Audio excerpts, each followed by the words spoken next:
Darling, you know that I want things to go our way. I'll try to reach you, to lean every single day. I wanna be somebody that you wanna love. Don't wanna reach far, another wanna color your world.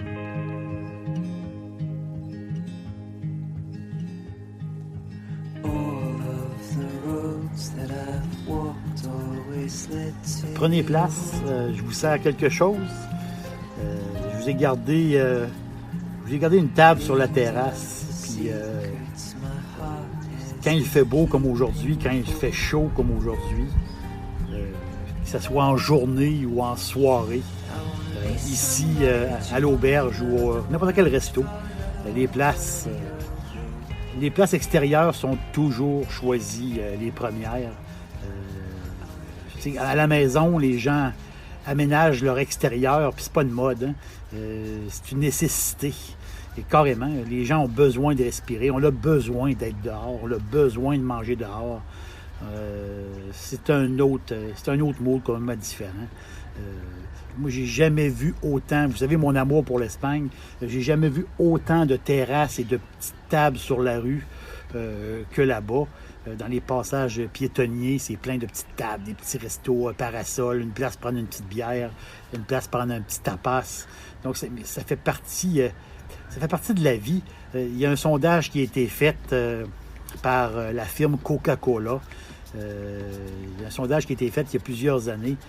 La forte majorité des Espagnols, pour eux autres, le resto du coin, la petite terrasse du coin, la petite table sur la rue, pour eux autres, là, c'est un symbole de culture. Pour eux autres, pour les Espagnols, eux autres, c'est comme ça fait partie de la culture. C'est un endroit de bonheur.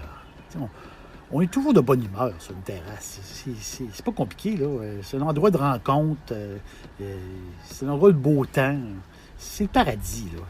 C'est le paradis. Donc, je vous offre sur ma table, je vous offre 2 vins. Je vous offre un rouge puis un blanc. Je vous fais goûter le rouge en premier. J'ai fait un podcast sur les vins bio déjà.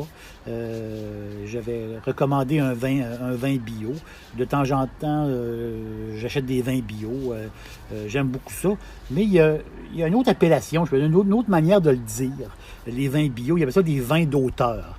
Vin d'auteur, ça peut paraître un peu prétentieux, mais ça ne l'est pas du tout. Au contraire, c'est des vins d'auteur, c'est des vins faits en petite quantité. Donc oui, c'est des vins bio, sauf que les autres sont faits vraiment en petite quantité. Et les vignerons travaillent vraiment là, manuellement. C'est fait un peu à l'ancienne. Les personnes, ils mettent vraiment leur cœur, puis ils veulent faire ça. Ils veulent faire ça à leur façon, vraiment. Là. Ils veulent. C'est vraiment de l'artisanat de vin. Donc, ils n'utilisent pas de pesticides, des fongicides. Ça, c'est sûr qu'ils ne touchent pas à ça.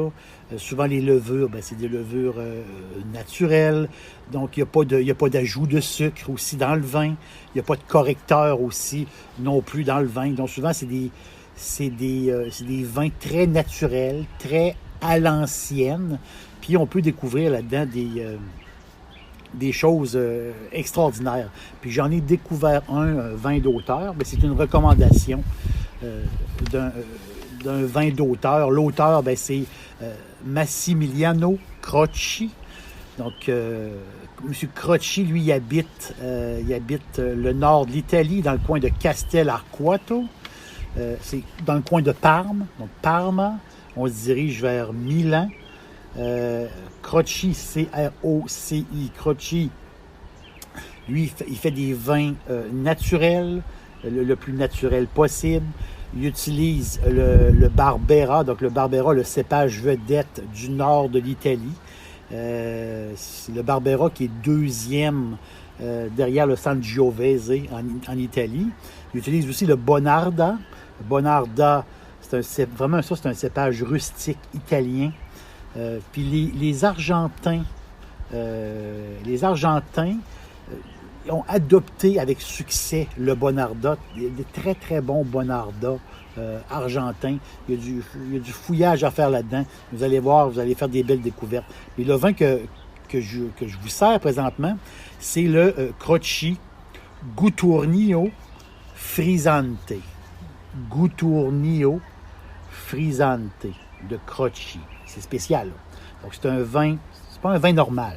C'est un vin avec une fermentation particulière. C'est un vin élevé sur lit.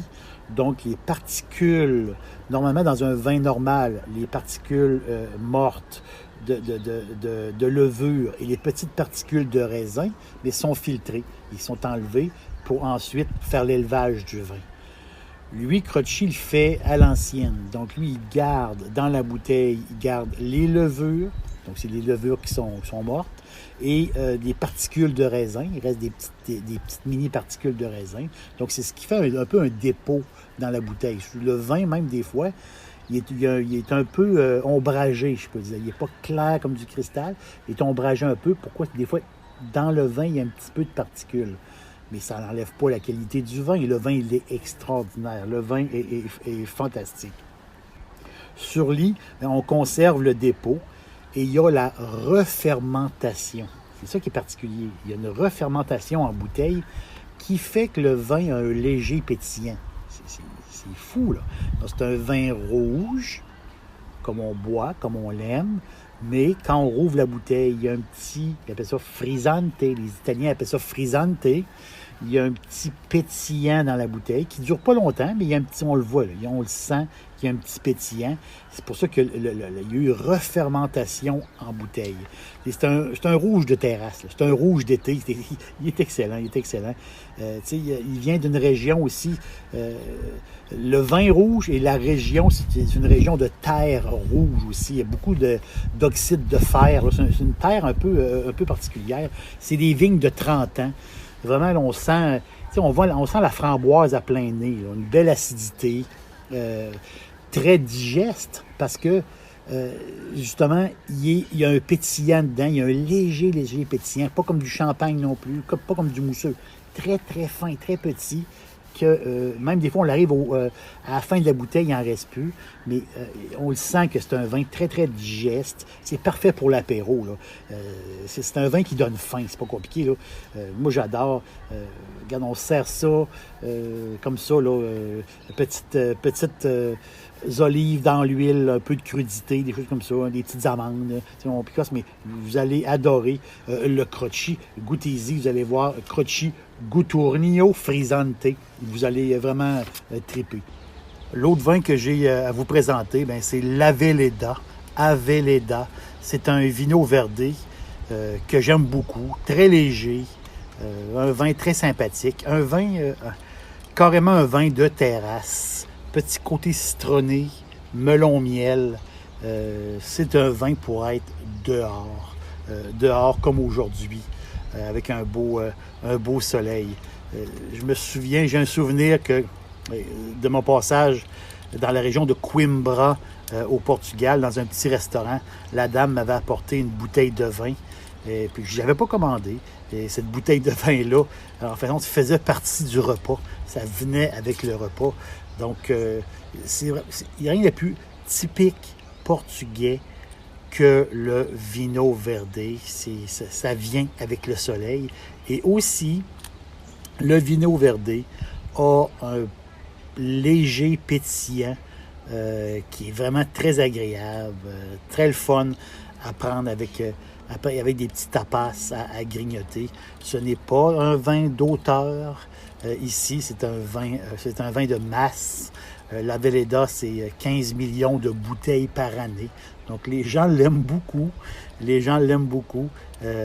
Donc, c'est un vin pour aujourd'hui. J'ai envie de rouvrir une autre bouteille. C'est un vin pour la fin d'après-midi sur la terrasse. Je regarde le ciel présentement. Je vois le soleil magnifique. Je vois des belles grosses boules de watts dans le ciel. un bleu magnifique, j'adore. Je regarde le ciel, c'est extraordinaire. Vive la vie, vive les terrasses, vive les frisantes.